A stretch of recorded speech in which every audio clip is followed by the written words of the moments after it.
Josh Jacobs, Jingleheimer, Schmidt. His name is my name too. Well, at least Josh. Mhm. And this is God. This is Generic Sports Podcast. with a mind. I was ready for the intro. I knew what I was going to say, but I didn't know the name of my own show. Oh well.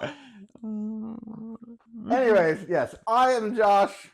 Same like Josh Jacobs, but I am the Goose. And this is, what's your name again? I'm forgetting everything. No, it's Bossa Nova Jones. Bossa Nova, the guy that knows the name of the podcast. Usually this would be where like, let's stop that stuff, but we're going to go with it because, well. That's the energy we're bringing. Yes. All right.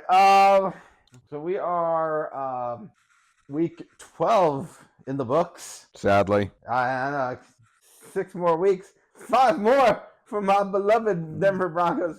We haven't had our those late week bye weeks suck when you right. Well, it suck in a sense of you know if you don't make a playoff spot, but we're working on playoff spot. But we'll talk about the Broncos and stuff later. It's a good time to have a bye when you need a kind of a reset, rework.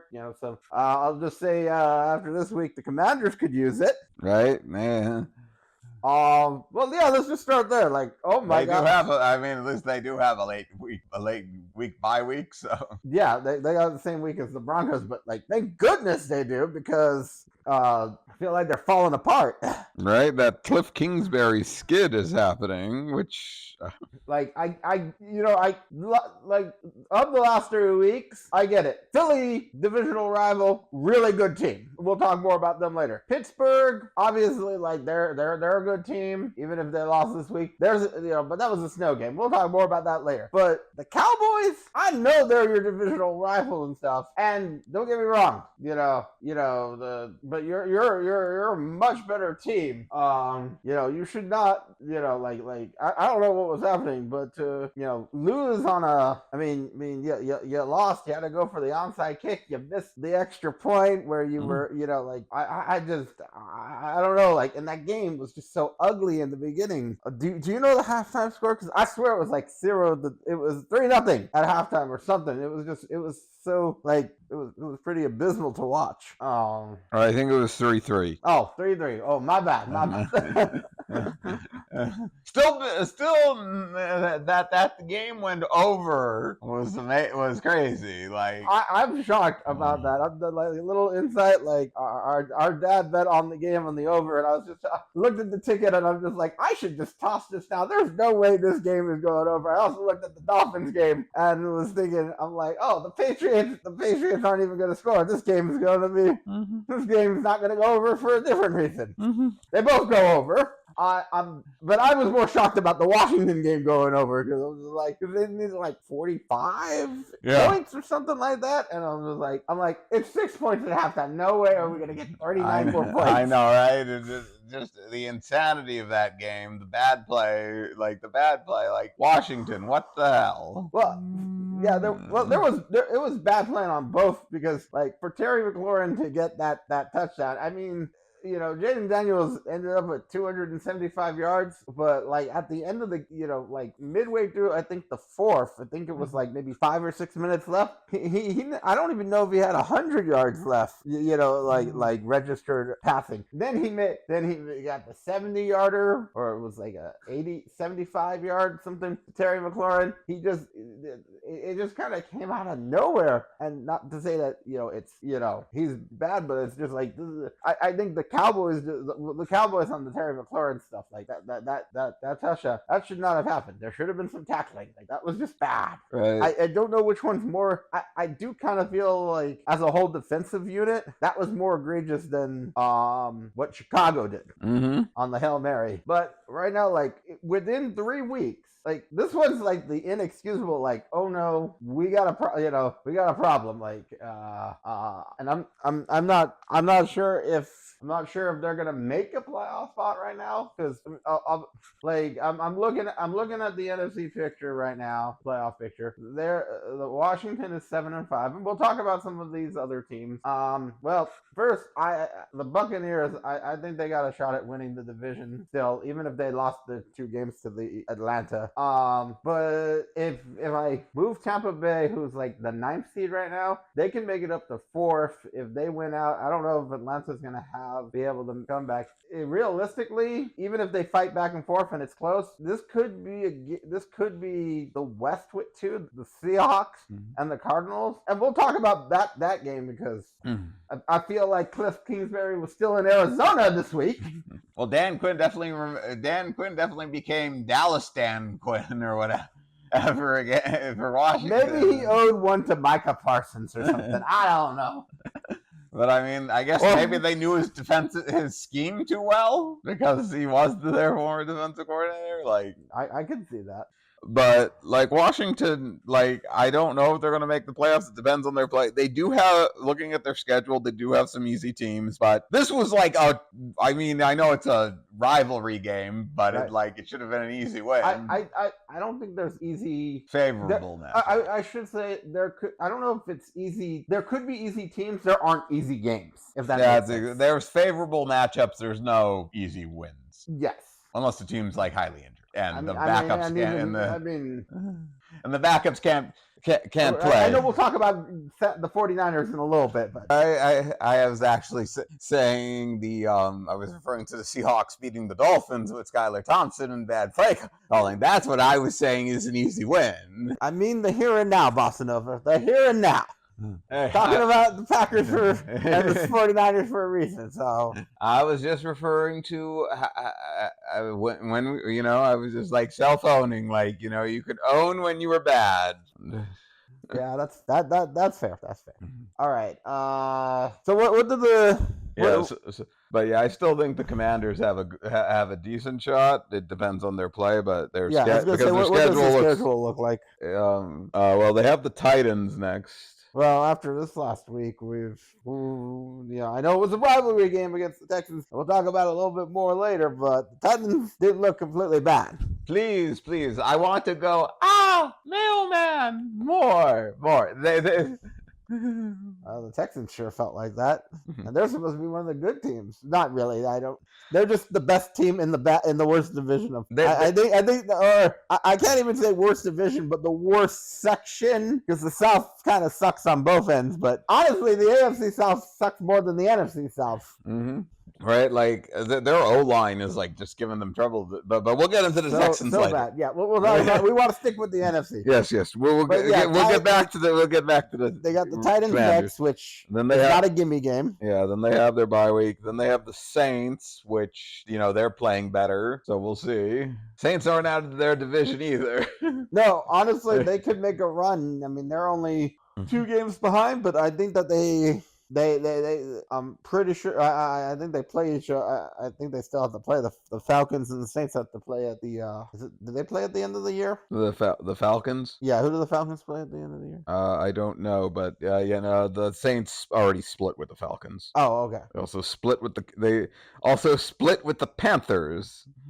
The only one they haven't, and the only one they have the Buccaneers left in their division. They have no more divisional games except for the last one. Oh, okay. So it's the Saints at the Bucks. Yeah.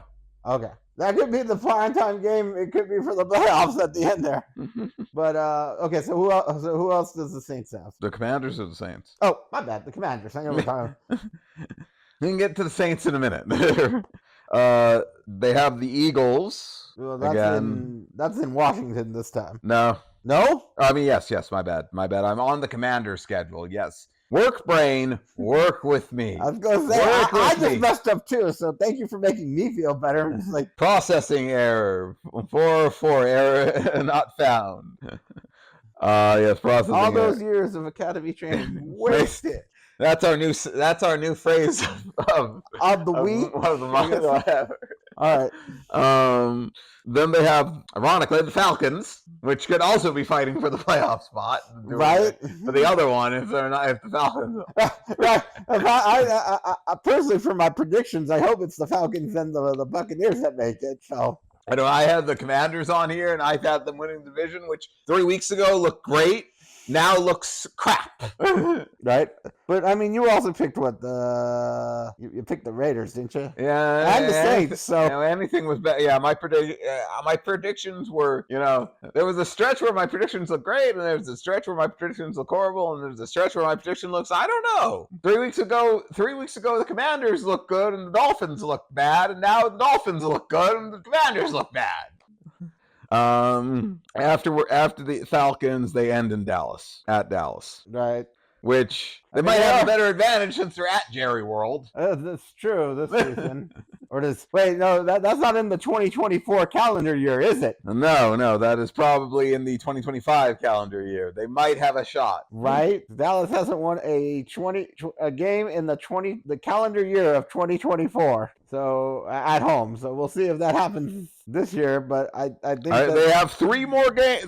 Dallas has 3 more games at Jerry World, so we'll see. Well, how many of them are this year? That's what I meant. 3 more this year.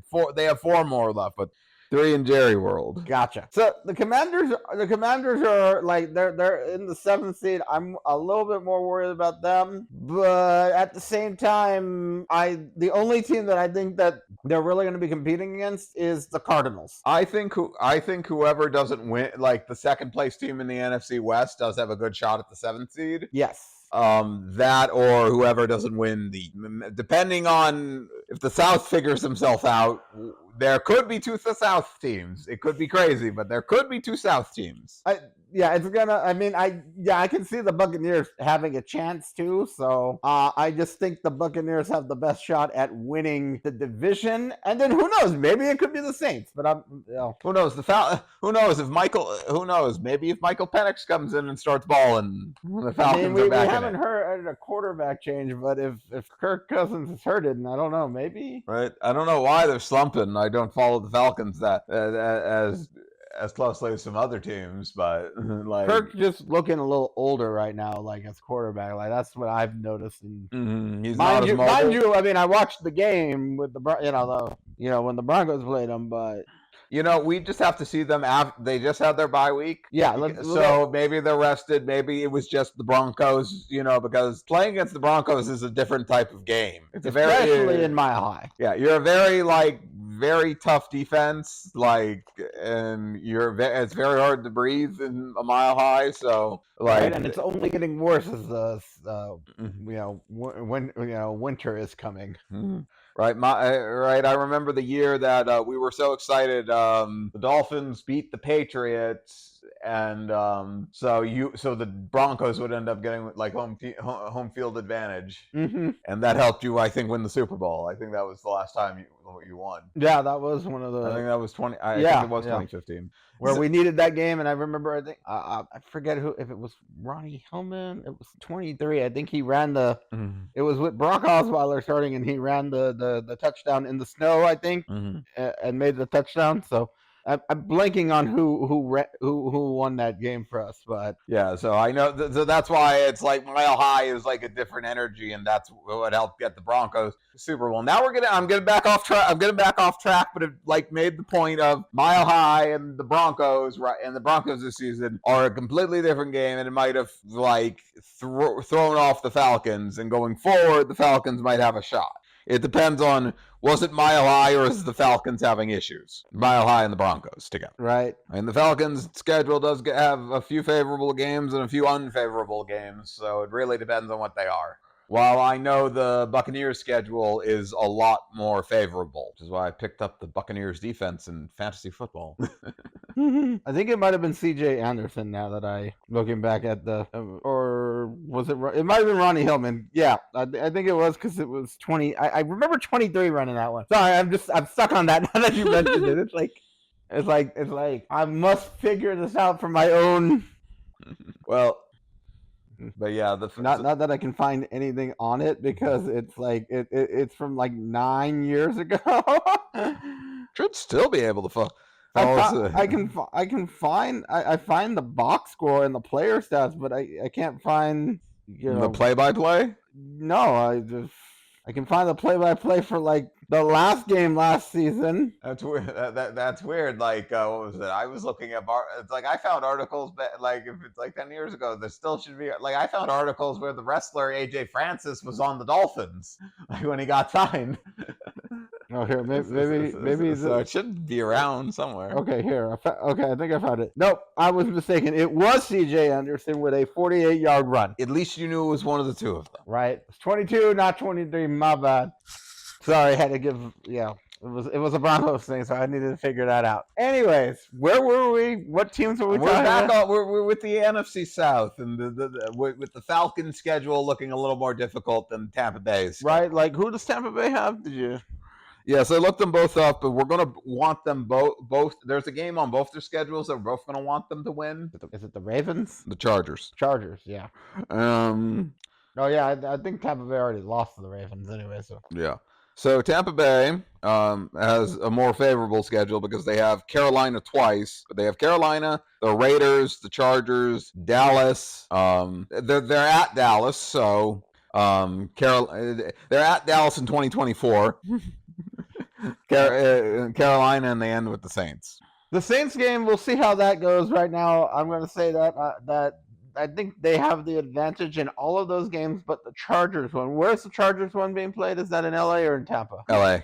Okay, so with them being at 5-6, they really could go on a run here and end up, if I'm 10-7, they could. and really win, because Mike Evans is back. That team's looking good offensively. Like the run game, they've got 3 running backs that can just do stuff. So Rashad White, Bucky Irving, and Sean Tucker are fantastic running backs right now. Right? I mean, Sean Tucker has had some moments, so like even if he's RB3, he's still right. Like that team can get going. Right, they have, if anyone gets hurt, they're not in a problem right now. So and Sterling Shepard's making, I think, the most out of being wide receiver 2, and Mike Evans is back, which is the most important thing because they could have beat I think the Chiefs and the 49ers if they had at least Mike Evans. Because that was how close those games were, and when you don't have, we see how the Rams were when they didn't have Puka and Cooper Kupp. So right, not having your top 2 guys is dreadfully hurtful to your chances at winning. So I really like the Bucks. I think that's plus him doing the little Baker doing the Tommy DeVito. I mean sometimes I think Baker's got some Danny DeVito energy for sure. That's for sure. So I think that well, what else you got in mind? Basically comparing their schedule to the Falcons. Yeah, sure. Let's shoot what we got with the. They start off already in a worse predicament because the bright side is they get the Chargers at home. Is that their next game? Yeah, their next game is the Chargers at home. So the fact that they have, I will say, I think that benefits the Falcons because 1, coming off the bye, 2, the Chargers coming off a short week because they play the Monday Night Football game. So I want to say I like the Falcons, but a bye week's never, coming off the bye week's never a gimme. So who else do they got? They're at Minnesota after that. Do not like the Falcons there. So then they have Monday Night Football at the Raiders. I don't know if that can be flexed out. It could be, but they didn't flex out the Browns and the Broncos, so I don't know if they're gonna flex that one out. We'll see. All right. After the Raiders, they have the Giants. Okay. And they're at home for the Giants. Then, as I mentioned, Washington, and they finish at Carolina. They finished at home against Carolina. See, that's the problem. Now, as much as I like the Buccaneers and stuff, I think that as much as I want the Buccaneers to win the division, it just might mean the Buccaneers might just finish up with the 7th seed. I see randomly. I could see both of them end up at 10-7, and I don't. And I Well, the if they end up the same record, the Falcons beat them twice, the Bucks. So they they own the tiebreaker. So yeah. I mean, and if that's that's also the only loss. Minnesota's their toughest game. So and I think they only have one loss in the division in general. So yeah, I think they lost to Carolina. They lost to New Orleans before okay. they lost to UTU. Yeah, they beat. Oh, right. That was right. I'm confusing the games. The Panthers beat New Orleans, and that's when Dennis Allen got fired. So. But yeah, the South is going to be interesting. It is. It really is. Along with the West, because the NFC West is a mid show, right? well. First, let's talk about. Let's talk. I don't know what happened to the Cardinals. They were physically in Seattle, but they did not travel well. They did not play good in Seattle. I felt like Lumen Field actually came alive. It felt like it was a disadvantage. Finally, the Seattle had a home field advantage.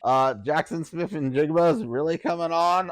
They were talking oh, he's the number one. I'm like, is he? Because DK Metcalf, it's a hard one. They both, it's a difficult, thing there to say who's the number one, but they're both good. And Tyler Lockett's still there, but and that defense really showed up. So I think, if I'm not mistaken, was the final score 16-3? 16-6. 16-6. Okay, but that's a really painful loss if you're a Cardinals fan, because you were if I'm not mistaken, you just came off the bye. Mm-hmm. You had to travel, but you were looking great this last month. You went toe to toe with the Chargers and you won. Sure, it was all field goals, but you won the Dolphins. There was a 4-game. They were on a 4-game winning streak. So it's a tough loss, but they can avenge it in 2 weeks when Seattle goes to them. Yes.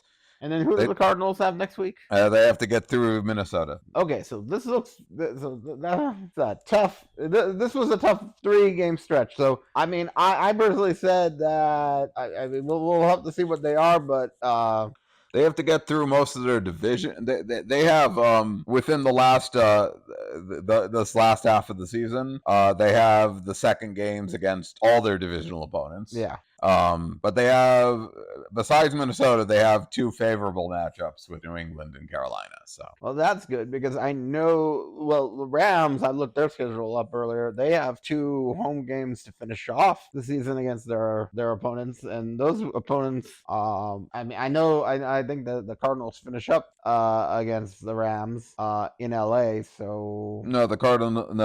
Or is it the week before? Yeah, that's the week before. Okay. So wait, the Rams finish up with the Niners? No, the Rams finish up with the Seahawks. Oh, okay.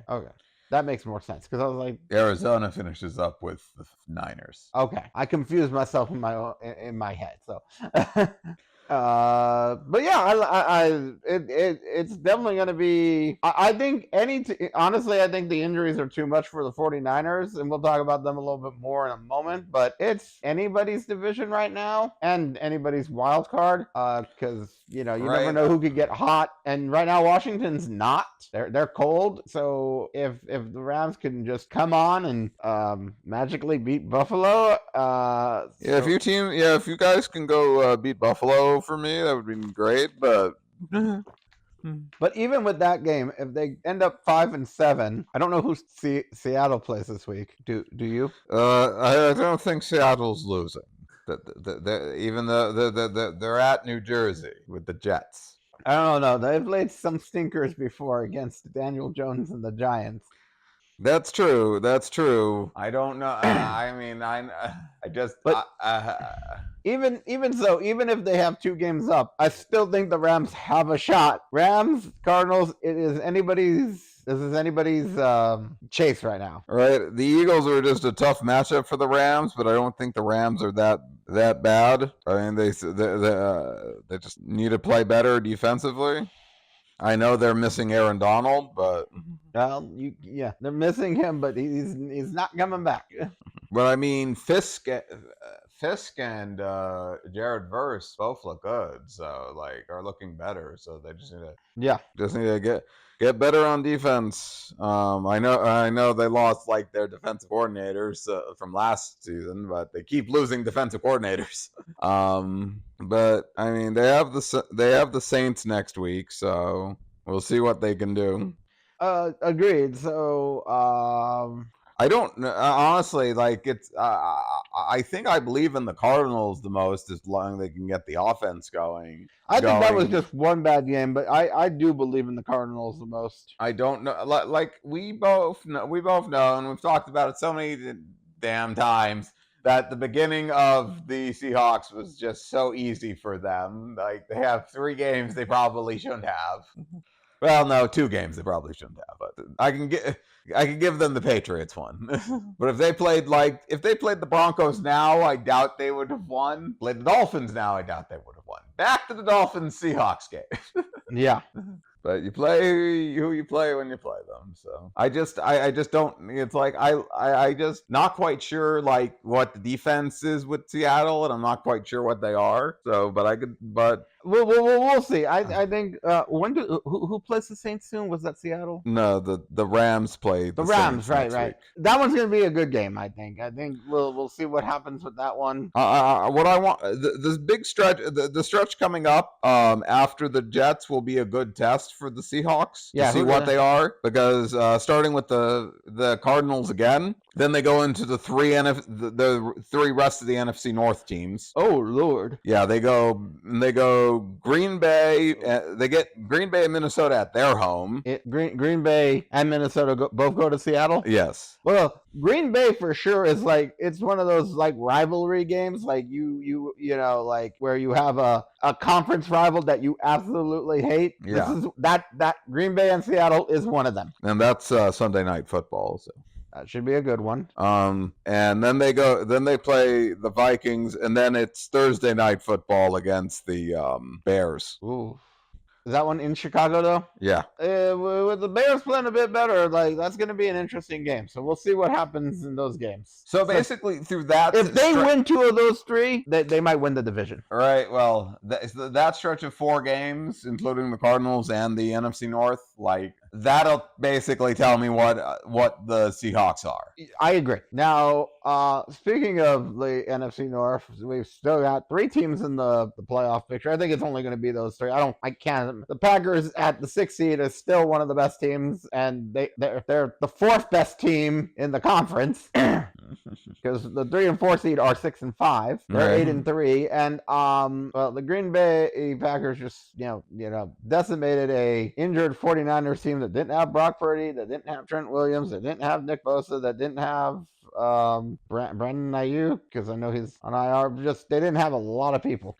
All right, and a bunch of defensive players too.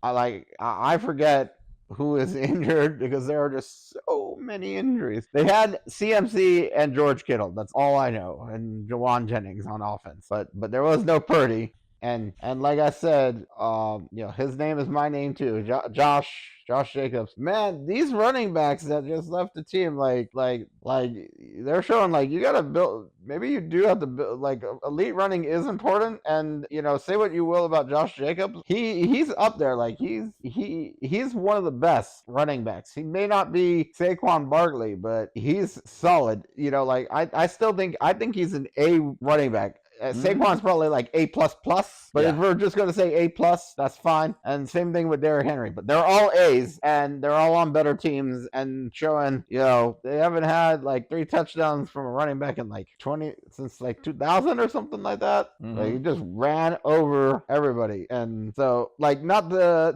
really, I don't know what the ceiling is for the Packers, because if Jordan Love played well and keeps things cleaned up and he gets back to maybe some sort of hot streak like he did last second half of the season, they're the 6th seed right now. If they were to go, well, and we'll see this game. It's an early preview if it still holds, but the Packers at the Seahawks. could be a game we see in January. And if they, I could see them, winning and getting a game against the Eagles. So, and I'd love to see the Packers and the Eagles rematch too. Right. I think they only won because of the field. So yeah, that field was messy and stuff. But we'll see. But yeah, so I looked at the schedules for the NFC North, and they are not. It's like they are not easy for any of them. But no, and let's just really quick before we get into that, I just want to say the Lions are 10-1, the Vikings are 9-2, and the Packers are 8-3. Mhm. This could totally flip in two weeks, and somebody and the Packers could be on top, or the Vikings could be on top. There is no guarantee. I still like the Lions. I still think that they look the best because Jared Goff is still looking good. I think they've got the best pieces around. I think their running back tandem is the best, and I think that they've got the second best wide receiver because Justin Jefferson's good. I mean, the Vikings actually have a really good wide receiver tandem and stuff. So it's really hard, like these teams. They're some of the best for a reason, and it's not just one reason. Yeah, exactly. The Lions might have the easy. Lions still have the Bears twice. We'll see. But yeah, Green Bay has like 4 primetime games next in the next 4 weeks, which I'm so excited for I'm so excited for Thanksgiving because they play the Dolphins, which for my sake I hope's a loss for Green Bay. Happy Thanksgiving to you. I'm just gonna enjoy the food. Right. Then they're at Detroit, which is the moon okay, or is the moon thing just on Thanksgiving? They play in the daylight, right? I don't know. We got to double check because they play the Bears. That could be an odd one. I said they're all primetime games. Oh. So it's not just Thanksgiving. I was thinking. You can see when the next waxing gibbous is. Right? Is it for December again? Because they're at the Lions afterwards, which can go either way. And then I said at the Seahawks, and then they have Monday Night Football against the Saints. That might be the easiest, but still tough game. Right, and then it's the Vikings afterwards, and they end with the Bears. But in Chicago or at home. Okay, at least it's at home. But we'll see because they'll probably if they're fighting for that number 1 seed, they're gonna keep fighting because they want to. And the Bears go through Detroit because I'd want to stay indoors. Bears might want to. What was it? The Bears might want revenge against the Packers, but see if they'll be able to get it. Mm-hmm. And when do they? Yeah, they play again soon, don't they? What I said, they end with the Bears. Yeah. Oh, okay. Yeah. Yeah. So it's a tough stretch for the Packers. Oh wait, the Packers end with the Bears. Yeah. Oh, okay. Oh man, that if that Vikings Lions game is going to be really important. Right. The Vikings also have how we said some of those top teams, as we said, I swear I basically might have mentioned all the Vikings schedule before because of all the teams that they play, because it's the Cardinals, the Falcons, then they have Monday night against the Bears, then they're at Seattle, and then week 17's Green Bay, and they finish at Detroit. So depending on the at Detroit game might be the primetime game. We'll see if it determines who gets who leads the division, who gets the number 1 seed, or who gets the number 2 seed, or I mean, if it's Vikings Lions, and we'll see what happens with the Eagles, but if they're still 1 game back, if it's a reason, if the Vikings win and they get home field advantage, and then the Lions drop to the 5 seed, that's a realistic possibility to play that as the final game in the season. Mm-hmm. Well, the Lions have, like I said, they have the Bears, then they have the Bears, and they have Green Bay, and then they have Buffalo. They have Buffalo, which is difficult. Which team is this? The Lions. Yeah, that is going to be a difficult game. Is that at home?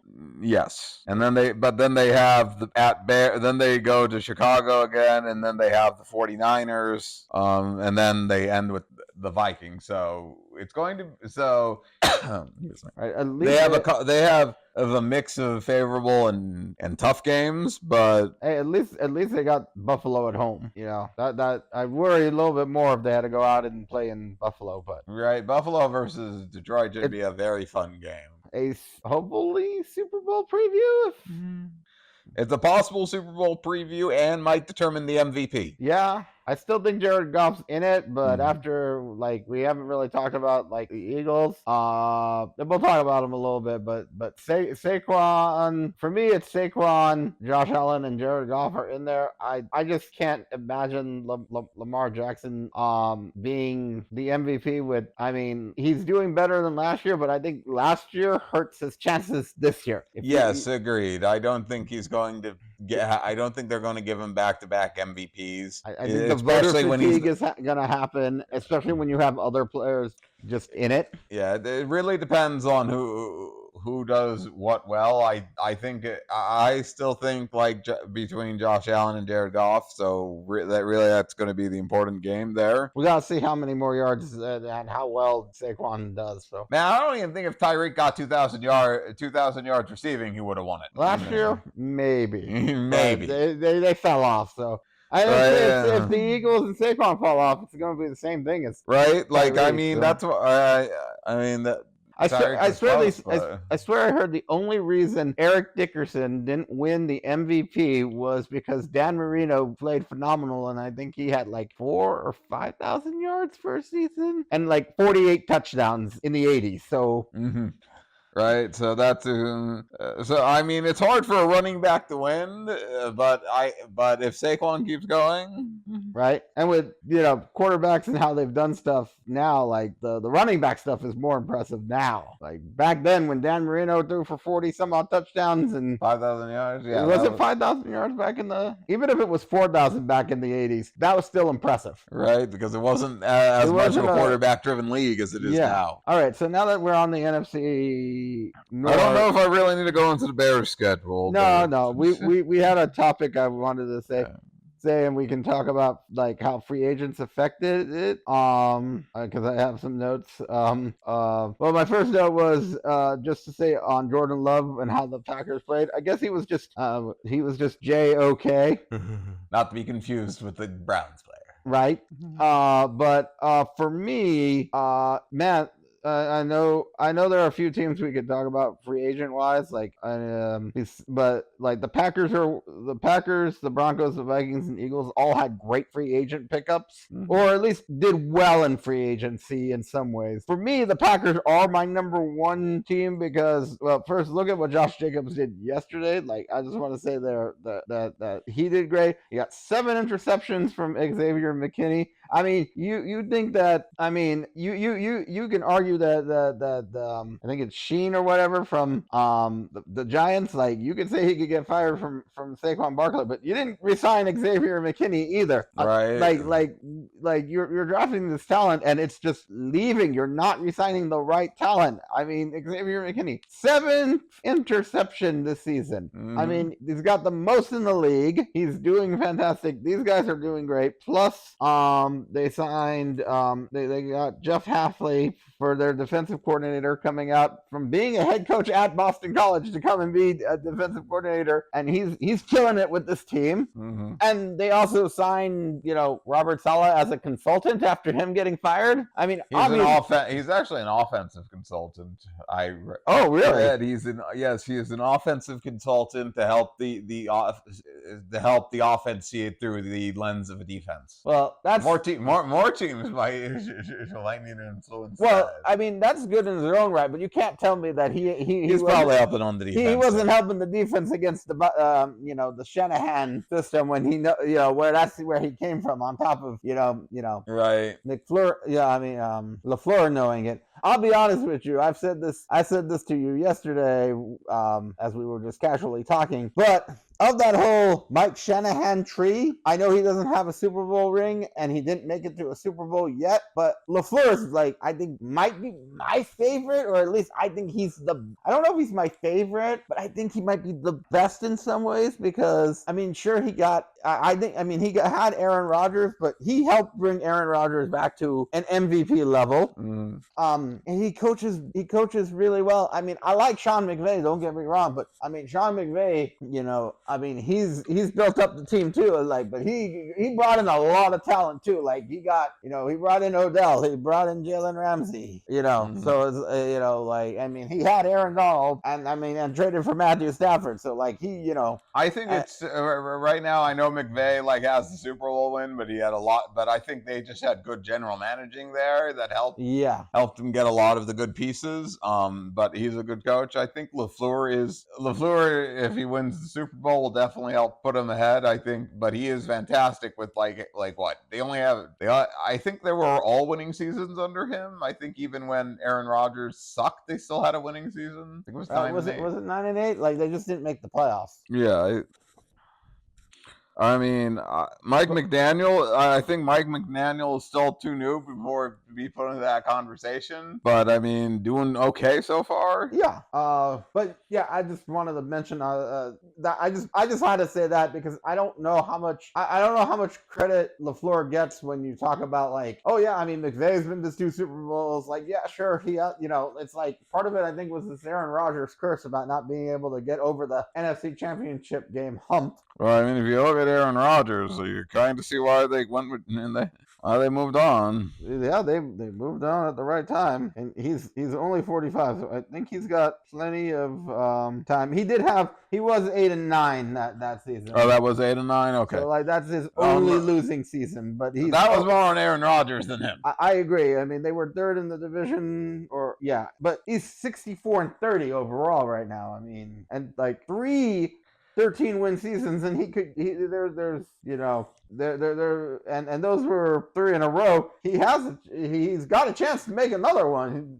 Yes, 13. And this is why I'm worried for Thursday. Absolutely, I understand why you're worried for Thursday. Because Matt LaFleur is a really good coach, and I'm excited to see this matchup because they both come from the Shanahan tree. Yeah. And by the way, Mike Shanahan needs to be in the freaking Hall of Fame. Mm-hmm. Yes, we can do a podcast about it. We really should. I'm going to do that. We'll write it down. I will. But other than that, just to get back on the free agents and stuff, I just want to say like that's my like this has been my. I know it's not many free agents, and I know it's not like I know there's Saquon, and I will say like with Denver there was a lot of I will say with Sean Payton and George Payton they had a shop cheap, but their coaching is like a chef skill. They're bringing out like the 5-star, dining experience with what they're being able to pair when you've got the trade for John Franklin Myers, like great move for a 6th-rounder, Malcolm Roach, bringing in Brandon Jones from the Dolphins, just filling in, and I know I'm blanking on some other people that from the Broncos right now. I'll talk more about the Broncos later, but I just wanted to say that. And and then I know there's the Vikings too. Like all of these teams are like really great job. Which one's your favorite? Like, what do you think about the free agent moves? Like any team that really I'm trying to remember like all the others like signings and stuff, but like I know I like Minnesota because let's face it, Sam Darnold, Aaron Jones, and Andrew Van Ginkel, 3 of their biggest free agent signings are why they're 9-2. Yeah. Yeah, I mean, you can say what you want about Sam Darnold, but he's still winning. Maybe he looked a little bad in a couple games, but maybe 3 or 4, but he's still winning. Aaron Jones is a rock star. Like, I mean, I don't know if I would have. I mean, yeah, I think I would have tried to keep Josh Jacobs and Aaron Jones, but I mean, once you released Aaron Jones, like, I mean, I'm sure Cincinnati would have loved Aaron Jones, but I don't blame him for going to Minnesota to get some revenge after what happened for signing Josh Jacobs. And Van Ginkel, I mean, he went back to Brian Flores. I I wish the Dolphins would have re-signed him. He was definitely he was like the centerpiece to that defense, in my opinion. Yeah, like the Vikings, their defense is really good. Van Ginkel definitely helps. They're winning because of Sam Darnold using their weapons right, and Aaron Jones is fantastic. Right, and that's the top ones I can think of. Actually, thinking about it, I was, it's like I know you mentioned like the Broncos, and I was like, what moves did the Dolphins make that have benefited them? And I'm like, oh, I looked it up. I'm like, oh yeah, I'm dumb. We've made a lot of moves that actually helped. Before you move on to them, I just want to say the other one that I don't know how well he's played, but one that probably at least in a mentoring status might be good. Isn't Stephon Gilmore there? I think so. In Minnesota. Let me check. I'm looking. I went to look up like moves they made. I know Stephon Gilmore is kind of like jumped, like he was with the Colts, and then I think the Cowboys. I don't know. I don't see him. Oh, but maybe he was signed differently. Let's get our information right. Yeah. He's with the Vikings. I don't know when he was. Yeah, I guess it's just not on here. It was just not on the NFL list, or maybe I missed it. Right. Let me see. Maybe he got traded there. Maybe it was more. No, he signed there. I guess it was just a 1-year deal. Yeah, I guess the NFL website doesn't have it, so maybe this is an old list. But yeah, no, he helps. Also trading for what was it, Cam Robinson mid-season? Well, I mean, after Darisaw went down, was it also a good move? Right. I mean, that was a move you had to make if you. But it was still a good move. Yes, it's still recognizable. But yes, you were saying about the Dolphins. Yes, if I can get I mean, I know Jonnu Smith. Yes, Jonnu Smith, Aaron Brewer, and Calais Campbell have all been like boons for us.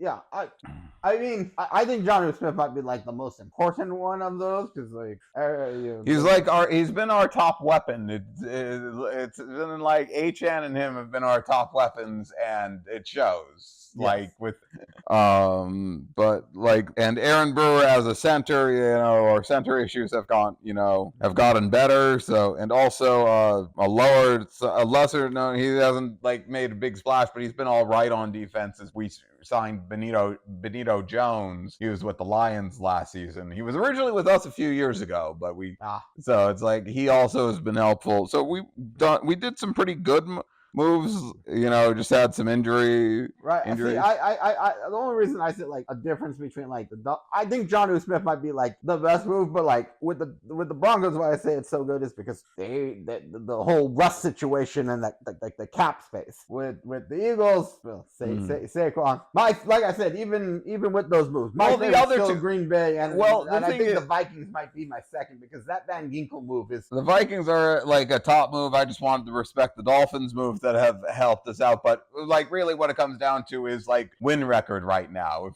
Depending on where the Dolphins end up, depends on like how much, but like the Vikings, the Packers, the Eagles are some of the best teams in the league right now. Well, and those moves that the Broncos made, we're both fighting. The Broncos and the Dolphins are both fighting for playoff spots too. So, I think I mean, we've talked about this before, and what your biggest move in the offseason, unless something happens later, like tomorrow and stuff, your backup quarterback situation is what killed you so far.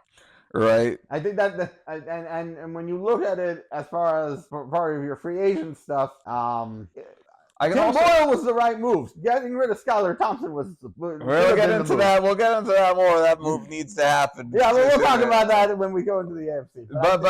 But actually, I don't know how many moves they did, how many like players they actually got. But another team that did very well, and I think in free agency by addition by subtraction, was the Bills. Yeah. Just because they were off, I didn't really think about that. But you're right. Like I mean, I was gonna say. Would you say that's why I know you're trying to give your Dolphins some love, but would you really say Jordan Poyer was a good move? Because I can't really think of anything that was really where he's been. Did I mention Jordan Poyer's name when but that's why I say you can count him as a negative, and why you shouldn't have him on this list. Why you shouldn't have your Dolphins on this list. I mean, hey, I mean, a lot of people sign good players and bad players. Not everyone's we go through the list. Not everyone's a home run hit. That is the reason why I only had those teams on my list. Why I mentioned them. Anyways, but yes, but you're right. The good are doing better than the bad. And Jordan Poyer is all right. Like he's not the greatest thing, but I mean, a lot of the other moves like Kendall Fuller and Anthony Walker, even though they're both hurt right now, were good. And grabbing and a move we just did a couple weeks ago, I think last week or something, of signing Dotson, who got the interception at the end, was nice. But I'll get more into him later. I will just leave it at this. After what I said about and we can get into it later with the AFC. After what I said about Jalen Waddle last week, I think I'm right and you are wrong. And if Jordan Poyer has a breakout game and wins the game against the Packers, next week I get to gloat and say I was right about the free agent moves because I was right at the time, and then and I inspired confidence in him. I have put it into the universe. Alrighty. And then technically you will be right because I inspired him to make you right. See how that works? Well, alrighty.